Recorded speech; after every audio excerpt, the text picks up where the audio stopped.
최근 정부는 저출산과 지방 소멸을 막기 위한 방안으로 외국인 노동력 공급을 내세웠습니다. 이를 위해 지난달 제4차 외국인 정책 기본 계획을 확정했는데요. 이민 정책을 총괄하는 이민청 신설을 두고 의견이 분분합니다.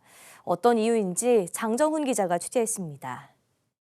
법무부는 지난달 27일 제4차 외국인 정책 기본 계획을 확정했습니다. 2027년까지 운영되는 해당 계획은 5개 목표와 18개 중점 과제가 담겼습니다. 또한 이민 질서를 확립하고 불법 체류를 적극적으로 단속하겠다는 세부 목표가 마련됐습니다. 특히 정부는 이민 정책과 출입을 관리하는 출입국 이민관리청을 신설하겠다고 밝혔습니다. 이민청은 여러 분야로 분리되어 있는 이민 정책을 통일하고 이민자를 지원하기 위한 기관인데 이민청 신설 발표를 두고 기독교계를 비롯한 사회 전반에서 찬반 의견이 분분합니다. 먼저 이민청 설립에 반대하는 쪽에선 무분별한 이민 허용이 국내 질서에 영향을 줄 것이라고 말합니다.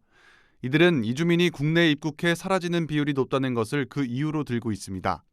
국내에 있는 미등록 이주민은 2022년 기준 40만 명 정도로 추산되는데 이민이 확대되면 그 비율이 늘고 혼란이 가중될 것이라는 설명입니다. 저출산 문제를 해결한다거나 외국인들을 각 지자체에 정착시킨다고 주장하고 있는데 외국인들은 들어와도 지역을 떠나서 수도권으로 다 옮기거나 일자리를 찾아 이동하기 때문에 이런 것이 실효성을 거둘 수 있다고 보지 않습니다.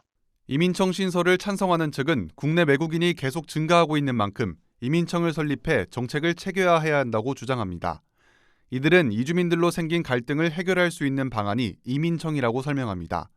이민청이 외국인 이민자들에 대한 관리를 더욱 강화하고 체류 자격이 구체화되는 등 질서 확립을 위한 계획을 갖고 있다는 것이 이유입니다.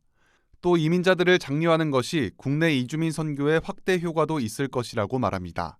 교회가 우리가 그쪽 땅까지 찾아가는데 이 땅에 들어온 사람들을 상대로 적극적으로 포교하고 그다음에 이제 이 종교 간의 갈등이 다른 나라처럼 종교 분쟁이나 종교 전쟁으로 발전하지 않도록 성숙한 종교의식을 발현하고 그렇게 하면 선교와 그런 면에서도 우리가 결코 손해본다고는 생각하지 않고요. 한국고용정보원에서 지난해 발표한 자료에 따르면 전국 228개 시군구 중 소멸위험 지역은 118개입니다.